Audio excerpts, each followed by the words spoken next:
Chiacchiere in TV. Chiacchiere in TV.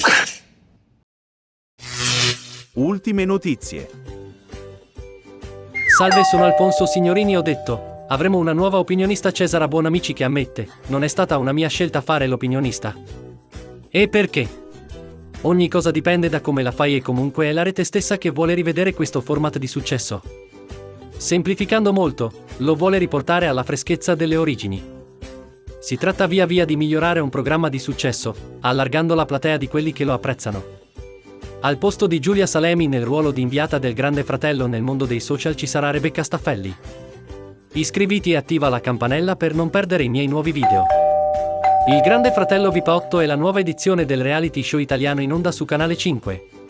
Le direttive per la trasmissione sono cambiate e arrivano direttamente dall'amministratore delegato Pier Silvio Berlusconi che, a più riprese, ha espresso il desiderio di orientare il programma verso una rotta che sia meno trash e che possa evitare in ogni caso gli eccessi, tanto criticati dal pubblico durante l'ultima edizione del reality, tra polemiche, scandali ed eliminazioni dell'ultimo minuto. Come già sappiamo, le grandi novità di quest'anno partono direttamente dalla selezione dei concorrenti. Questo video ti ha fatto sorridere? Lascia un like e condividilo con un amico che potrebbe sorridere. L'8ª edizione del GF prevede la partecipazione di concorrenti famosi, che arrivano dal mondo dello spettacolo, a stretto contatto con persone dette NIP, gli sconosciuti, nuovi personaggi pronti a lanciarsi in questa dinamica, lunga, esilarante avventura reality su Canale 5. Oggi arrivano altri rumor riguardo i provini e i nomi che emergono tra i possibili partecipanti, il cast. Parliamo in questo caso di ben 4 attori molto noti in Italia: Ornella Muti, Manuela Arcuri, Filippo Timi e Claudia Gerini. Ancora voci che aumentano per la scelta dei futuri partecipanti del Grande Fratello.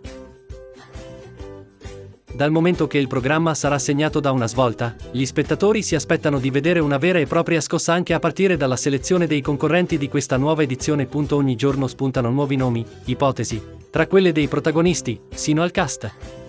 Oggi se ne sentono per ciò che riguarda i futuri Geffini, probabilmente degli attori, conosciutissimi personaggi, amati e seguiti in Italia da sempre. La tua opinione conta! Vota nel sondaggio sulla community per aiutarci a migliorare il canale. Come fonte di questa notizia individuiamo Dagospia, che in una nota rivela i nomi degli attori che potremmo vedere comparire nel programma. Si dice che per il Grande Fratello si stia pensando ad almeno 3 personaggi importanti di livello. Si sognano tipo Ornella Muti, Claudia Gerini, Manuela Arcuri o dell'attore di culto Filippo Timi. In pratica, si stanno cercando persone famose per la loro professione e non perché professionisti di reality. Inoltre si punta su giornalisti e scrittori che possano portare un po' di cultura nella casa. In particolare, per lungo tempo si è parlato di trattative tra il GF e Manuela Arcuri, ma queste non sono mai andate effettivamente in porto. Per quanto riguarda invece Ornella Muti, avrebbe dovuto prendere parte al programma L'Isola dei Famosi insieme a sua figlia Nike Rivelli, ma anche qui non si è arrivati ad un accordo che fosse soddisfacente per entrambe le parti. Ciao, a presto!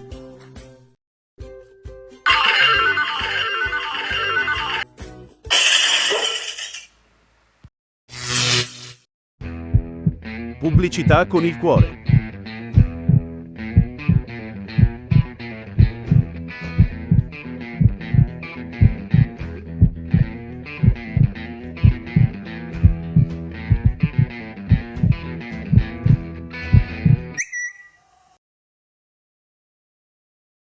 Ultime notizie. Salve, sono l'avatar di Gerry Scotti. Ho detto, io dico, però, che il mercato dei conduttori è come il mercato dei calciatori. È normale che ci siano degli avvicendamenti, dei cambi di casacca. Iscriviti e attiva la campanella per non perdere i miei nuovi video. Un'altra teoria è che Mediaset abbia voluto tagliare i costi e che il licenziamento di D'Urso fosse una delle misure prese per risparmiare.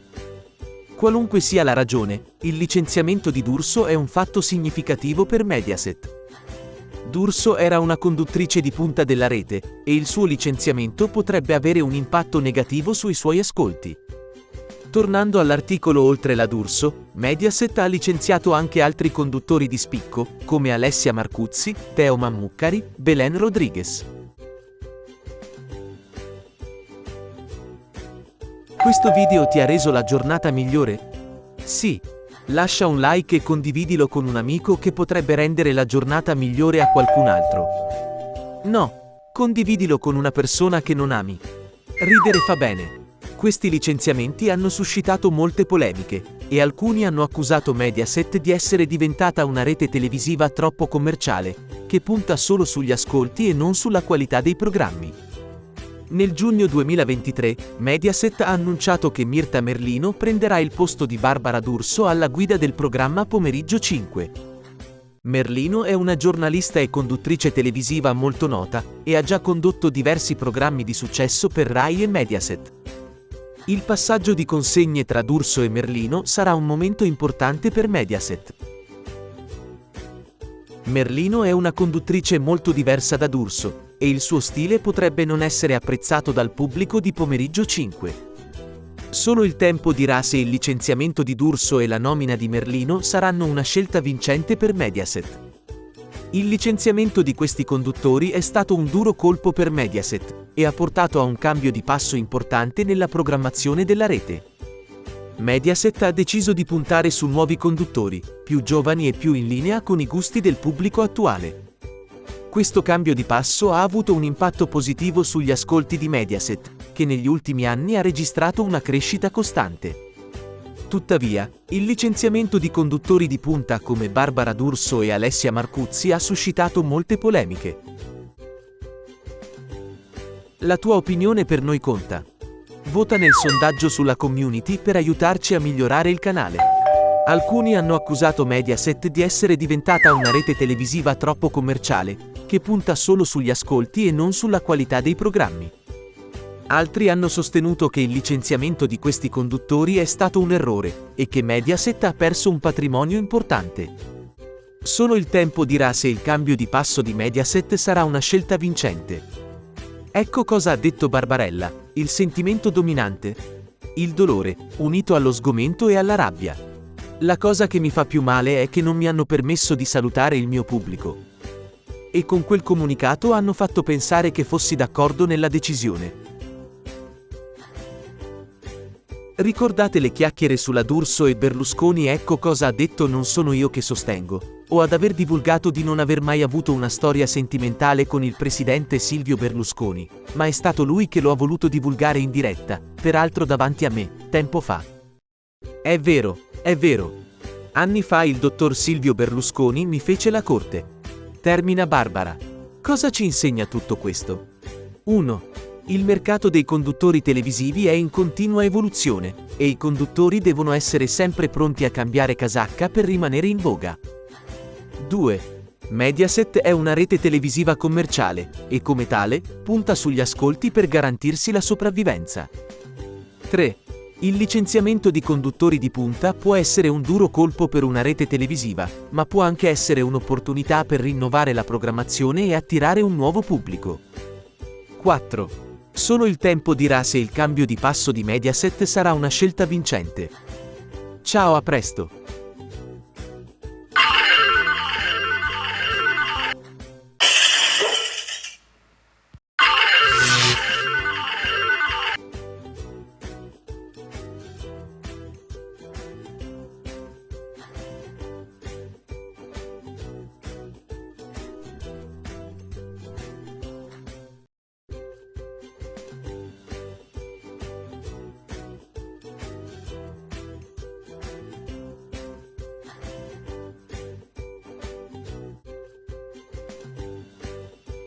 Sono l'avatar di Richard Gere, ho detto, non c'è tempo per nient'altro.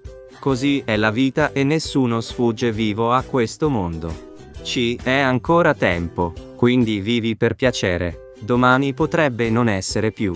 Iscriviti al mio canale e non rimarrai deluso. Troverai video divertenti, informativi e utili. Il Collegio è un docu-reality italiano in onda su Rai 2 dal 2019. La trasmissione vede protagonisti un gruppo di ragazzi tra i 14 e i 17 anni che vengono catapultati in un collegio degli anni 60, 70, 80 o 90. I ragazzi devono seguire le regole del collegio, studiare e svolgere attività didattiche e ludiche tipiche dell'epoca. Il docu-reality è stato un successo di pubblico e critica, e ha vinto diversi premi, tra cui il premio regia televisiva per la migliore trasmissione di intrattenimento nel 2020. L'8ª edizione de Il Collegio andrà in onda a partire da domenica 26 settembre 2023, in prima serata su Rai 2 e le puntate passeranno da 8 a 6. Il cast è composto da 20 ragazzi tra i 14 e i 17 anni, che saranno catapultati nel 1968, anno di grandi cambiamenti sociali e culturali in Italia. I ragazzi dovranno affrontare le sfide della vita quotidiana in un collegio degli anni 60, studiare materie come latino, greco, matematica e fisica, e svolgere attività didattiche e ludiche tipiche dell'epoca. Ancora non sappiamo il conduttore e sarà disponibile in streaming su Rai Play. Questo video ti ha reso la giornata un pochino migliore? Lascia un like e condividilo con un amico che potrebbe rendere la giornata migliore a qualcun altro. Ecco alcune delle novità della nuova stagione. 1. Il collegio si sposta in una nuova location, il collegio San Francesco di Lodi. 2.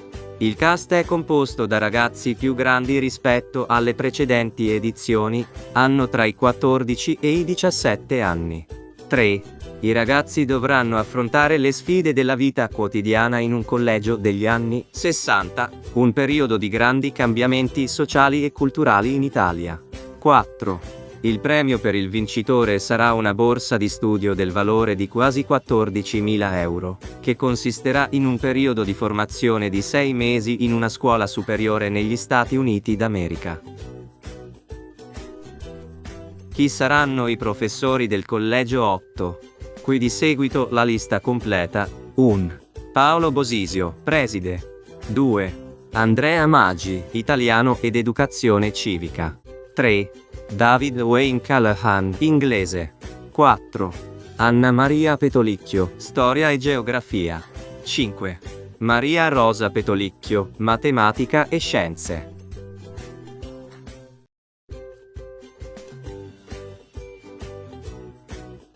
Il sondaggio sulla community è importante. Fai la tua parte e vota oggi. Siamo sempre alla ricerca di modi per creare una comunità. Lascia un commento e unisciti a noi. Tornando all'articolo. Non siamo sicuri per 1. Marie-France Baran, francese. 2.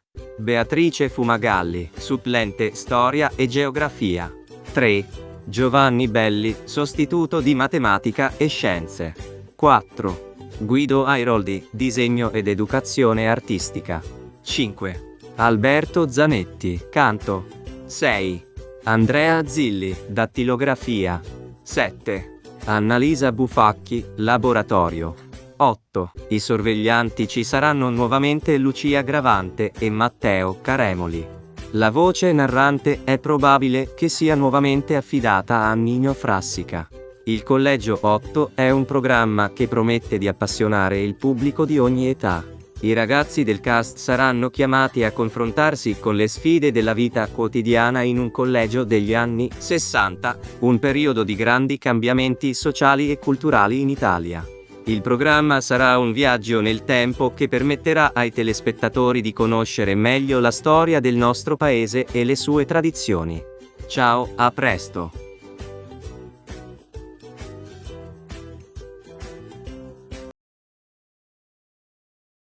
Chi t'ha visto? Salve, sono l'avatar di Amadeus e vi invito ad iscrivervi al canale e cliccare la campanella per essere sempre aggiornati. La scena musicale italiana è ricca di artisti di grande talento, che rimangono profondamente nel cuore degli italiani. Tra i cantanti più famosi non si può ignorare Adriano Celentano. Forse questo non è solo un cantante, ma una vera e propria icona della musica italiana. Quando pensi al suo nome, vengono subito in mente molti traguardi. Sovversivo, avanguardista, rivoluzionario, Adriano Celentano ha rivoluzionato la musica italiana. Oltre ad essere un cantante, è anche showman, attore, regista e sceneggiatore televisivo. Metti un like al video che ti costa. Adriano ha fatto tutto nella vita nel miglior modo possibile e ha lasciato il segno nel mondo dell'arte italiana. Nato a Milano da una famiglia di immigrati pugliesi, Adriano abbandona presto la scuola per intraprendere la carriera e aiutare la sua famiglia. Ha iniziato come orologiaio, ma in seguito ha scoperto che la musica era la sua vera passione. Una carriera musicale di costante successo iniziata negli anni 60. Ma Celentano ha vissuto una vita appagante anche nella sua vita privata. Il cantante milanese è ancora sposato con l'attrice e cantante Claudia Mori. I due si sposarono nel 1963 ed ebbero 3 figli, Rosita, Giacomo e Rosalinda. Negli anni '80 la relazione tra Celentano e Ornella Muti mette a repentaglio il suo matrimonio. Ma non tutti conoscono il dramma che sta vivendo il loro figlio Giacomo. Vai alla community e vota i sondaggi. Adriano Celentano non è solo uno dei cantanti di maggior successo nel panorama musicale italiano, è anche padre di 3 figli. Il secondo figlio, Giacomo, era determinato a seguire le orme del padre nella musica, almeno inizialmente. Il giovane, infatti, ha collaborato con Mario Lavezzi a un album di successo intitolato Dentro il bosco. In seguito incide anche con il padre il brano Vento d'estate. Ma ben presto, il dramma della depressione iniziò a condizionare la sua vita. La malattia ha tenuto il giovane lontano dalla musica. In effetti, Giacomo ha attraversato momenti davvero difficili, ma col tempo è riuscito a tirarsi fuori dal tunnel della depressione. Giacomo, come suo padre, era un uomo molto religioso e la sua fede lo aiutò. Ora è stato rimosso dalla scena del crimine e vive in totale silenzio. Nel 2002 sposa Katia Cristiano, dalla quale ha un figlio. Ciao, a presto!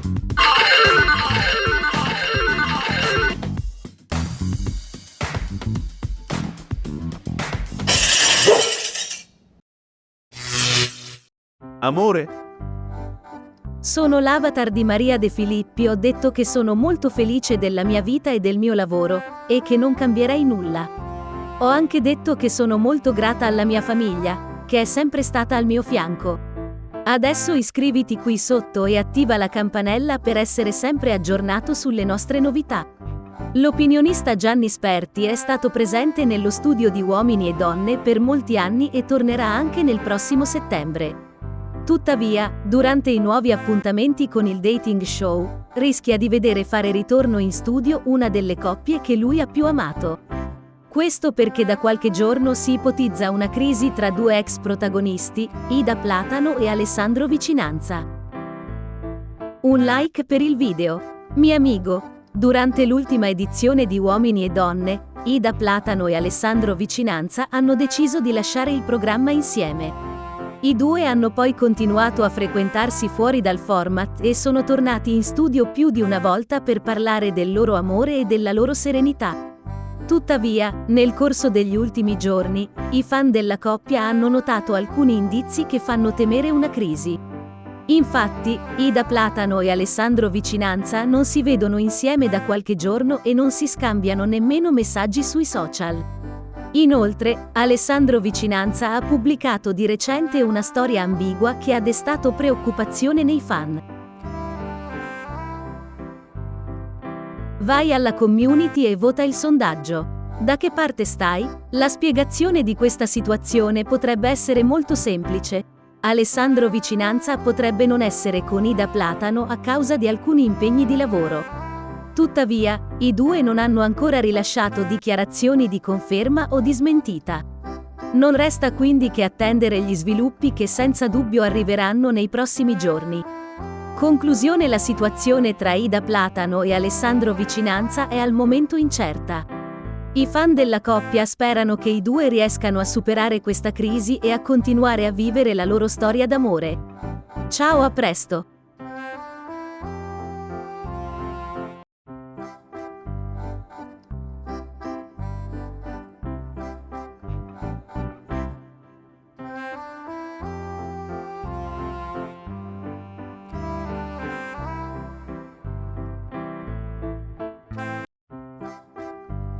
Sono l'avatar di Leonardo DiCaprio, il mio amore per Rossi era un'altra cosa. Alessia Marcuzzi rompe il silenzio.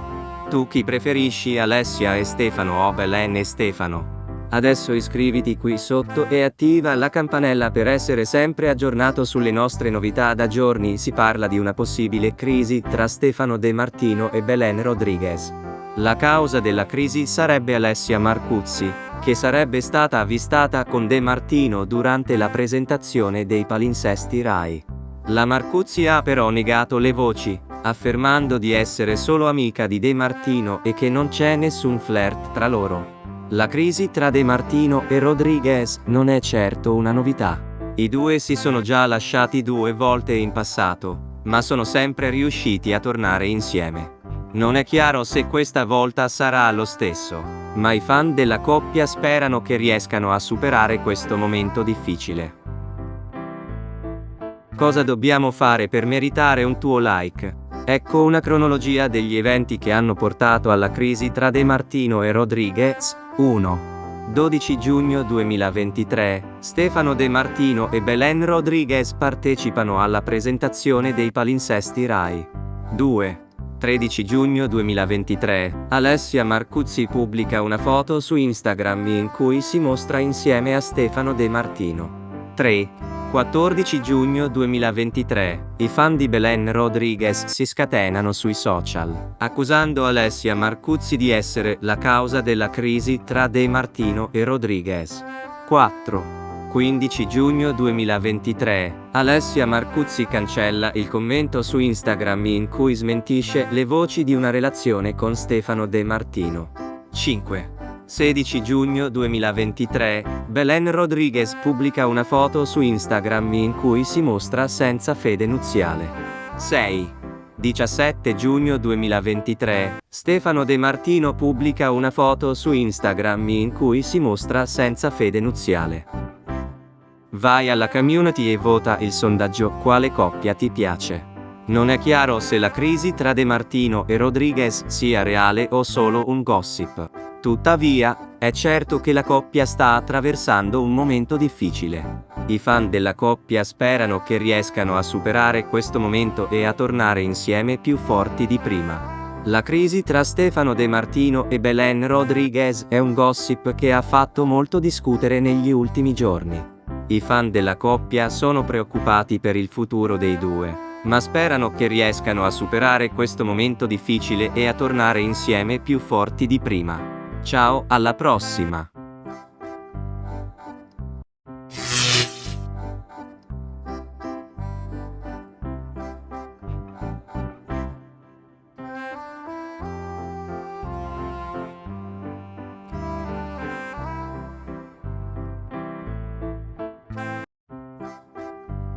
Sono l'avatar di Filippo Bisciglia. Ho detto parlando della De Filippi, dal punto di vista professionale, non c'è partita, io vorrei essere anche solo 1% di ciò che è lei. Anche solo guardandola quando spiega le cose. Per me è la numero 1. Quale coppia preferisci? Ricordati il sondaggio e adesso, qui sotto iscriviti e attiva la campanella. Manila Nazzaro e Stefano Oradei hanno trascorso una bellissima vacanza in Puglia con i figli di Manila, Francesco Pio e Nicolas. La coppia, che si frequenta da circa 2 mesi, è apparsa molto felice e affiatata. I due hanno visitato Alberobello e Monopoli, 2 delle città più belle della Puglia, e si sono divertiti a fare escursioni, visitare musei e mangiare la cucina locale. I figli di Manila si sono divertiti molto a giocare con Stefano e hanno subito apprezzato il suo senso dell'umorismo e la sua gentilezza. Cosa dobbiamo fare per ottenere un like da te? Tornando alla nostra coppia in vacanza. Manila e Stefano hanno pubblicato diverse foto della loro vacanza sui social media, e i fan sono rimasti colpiti dalla loro felicità. La coppia ha anche ricevuto molti messaggi di auguri da parte degli amici e dei familiari. Manila Nazzaro è una donna forte e indipendente, che ha saputo superare molte difficoltà nella sua vita. Dopo 2 matrimoni finiti male, ha finalmente trovato l'amore con Stefano Oradei. I due sembrano molto innamorati e felici insieme, e i loro figli sono felici di avere un nuovo papà. Vai nella community e vota il sondaggio, quale coppia preferisci? Manila Nazzaro e Stefano Oradei o Manila Nazzaro e Lorenzo Amoruso? Manila e Stefano sono una coppia molto bella e affiatata, e auguriamo loro tutto il meglio per il loro futuro insieme. Ecco alcune informazioni sui nostri amici in vacanza. 1. Manila Nazzaro è una conduttrice televisiva, attrice e modella italiana. È diventata famosa nel 1999 quando ha vinto il concorso di bellezza Miss Italia. 2. Manila Nazzaro nell'estate del 2020 partecipa con il compagno di allora, Lorenzo Amoruso all'8ª edizione di Temptation Island. 3. Manila Nazzaro nel 2020 nel mese di agosto, insieme a Federico 40 e Laura Forgia, conduce in seconda serata su Rai 2 il programma E la chiamano estate. 4. Stefano Oradei è un ballerino italiano. È noto per aver partecipato al programma televisivo Ballando con le stelle. 5. Manila Nazzaro e Stefano Oradei hanno iniziato a frequentarsi nel 2023. Ciao, alla prossima!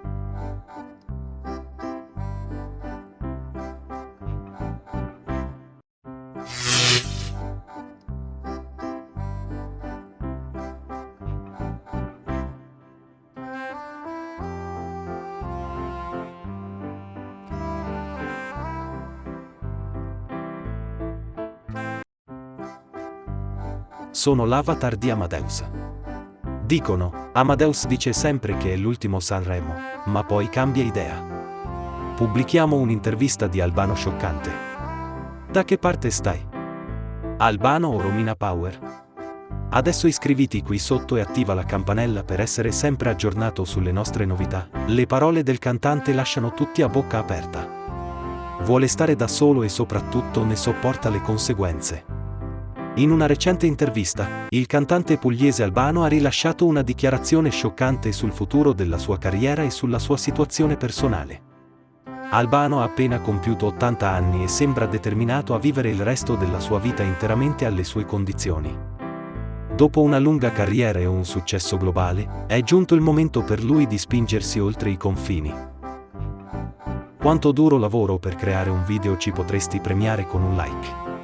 Grazie a un'intervista pubblicata dall'agenzia Ad Kronos riassume perfettamente i suoi ideali. Ha ancora un forte desiderio di cantare ed esibirsi, ma non senza violare i suoi principi morali.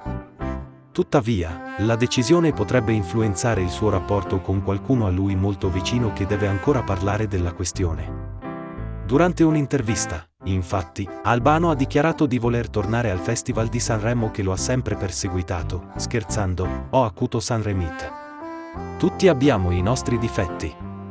Poi il cantante ha parlato delle azioni di Amadeus e soprattutto ha apprezzato l'orientamento internazionale.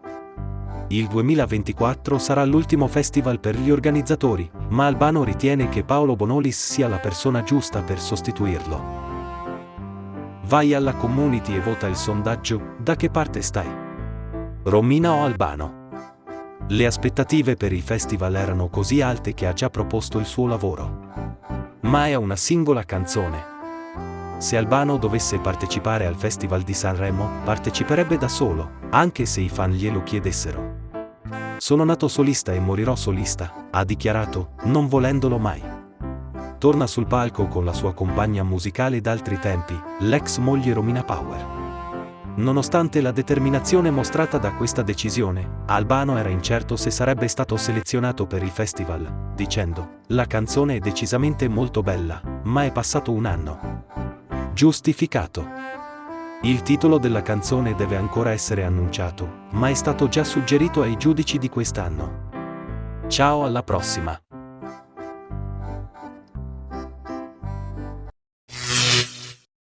Ultime notizie. Sono l'avatar di Amadeus, ho detto. Il Festival di Sanremo si farà e vi posso già dire che si farà al Teatro Ariston. Saranno 5 serate e alla seconda sera ci sarà una grossa polemica.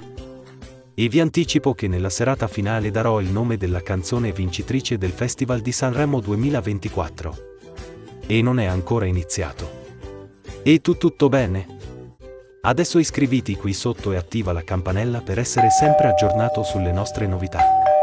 Ecco la news di oggi. Marco Mengoni ha già lasciato il segno nella storia del Festival di Sanremo vincendo per la seconda volta in 10 anni esatti il celebre Festival della canzone della Città dei Fiori. Il suo singolo Due Vite è già ai vertici di tutte le classifiche in Italia e in Europa e senza dubbio anche le date nel prossimo futuro gli daranno grande piacere. Premia il nostro lavoro con un like. Si tratta del secondo successo per il cantante di Ronciglione, dopo aver vinto nel 2013 a Sanremo con uno dei capolavori, Essenziale. Ha anche vinto il primo posto nella cover night di venerdì sera con Let It Be dei Beatles, accompagnato dal Kingdom Choir. Altro meritato riconoscimento è stato il premio Bigazzi per la migliore colonna sonora originale. Al momento dell'annuncio finale, il cantante era visibilmente commosso ed emozionato, e le parole non possono esprimere la gioia che traboccava dai suoi occhi e dalla sua voce piangente. Dedico questa vittoria agli artisti partecipanti, ha dichiarato tra le lacrime Mengoni poco dopo aver ricevuto la famosa statuetta del vincitore. Una folla festante, eccitata dalla vittoria di Idol, attendeva il vincitore davanti all'Ariston. Internet sta diventando virale per Marco Mengoni che ricambia un inchino a questa confessione d'amore. Vai alla community e vota il sondaggio. Il volto un tempo familiare di The X Factor ha mostrato ancora una volta grande umiltà e si è letteralmente inginocchiato davanti alla folla esultante. Intanto, in un'intervista davanti al microfono di un noto quotidiano nazionale, il cantante di Ronciglione ha già svelato il suo futuro e come conta di godersi questa grande vittoria nelle prossime settimane. Questo momento di giubilo ha trasmesso grande gioia ed emozione a mia madre Nadia, certo che è mio figlio, ma Marco se lo merita davvero. Ha lavorato tanto per Sanremo. È il nostro orgoglio. Torno alla musica e alla famiglia. Adesso sono anche zio.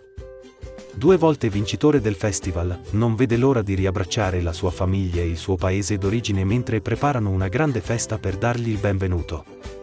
Mengoni ha anche rivelato di essere diventato zio pur non avendo fratelli, il figlio di un cugina strettissima. Ciao, alla prossima.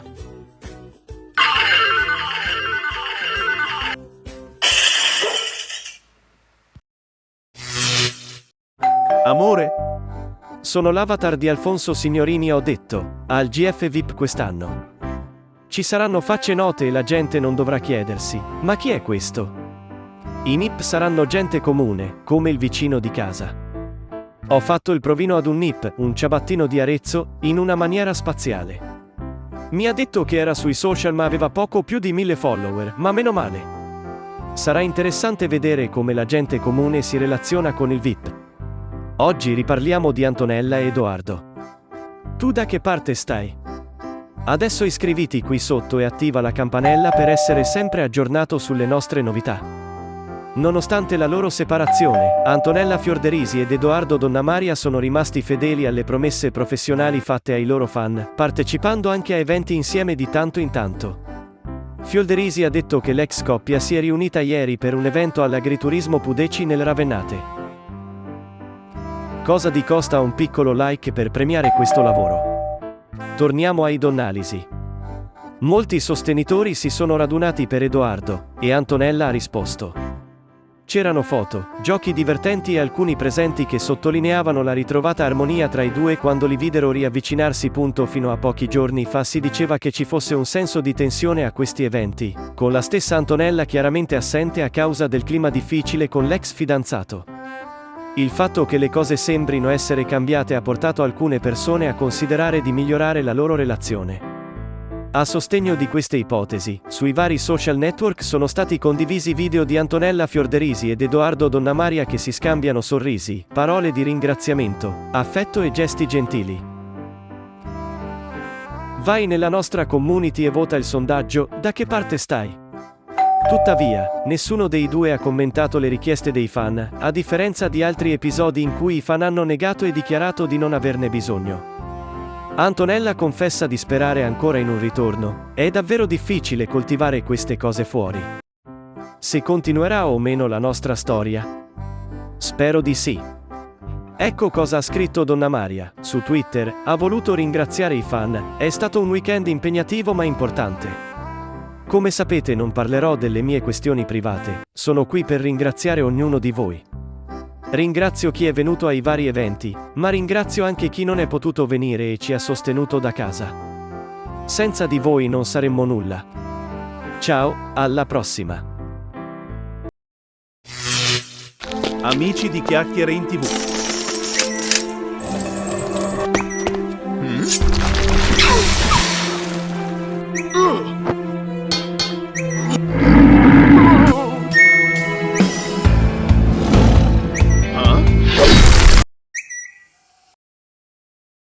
Partecipa. Amica o amico, evviva! Sei giunto alla fine del video. Di seguito ci sono i consigli ad altri video. Ci rende felici per il gradimento e per restare aggiornati iscriviti e attiva la campanella. Cosa ti costa? Se vuoi mantenere il legame che ci unisce, non puoi rifiutarti di farlo. Metti un bel like. Non sai di cosa sono capace. Un caloroso saluto da Gossipino e dalla mia passerina e torna a trovarci presto. Se davvero ci tieni a me, devi farlo.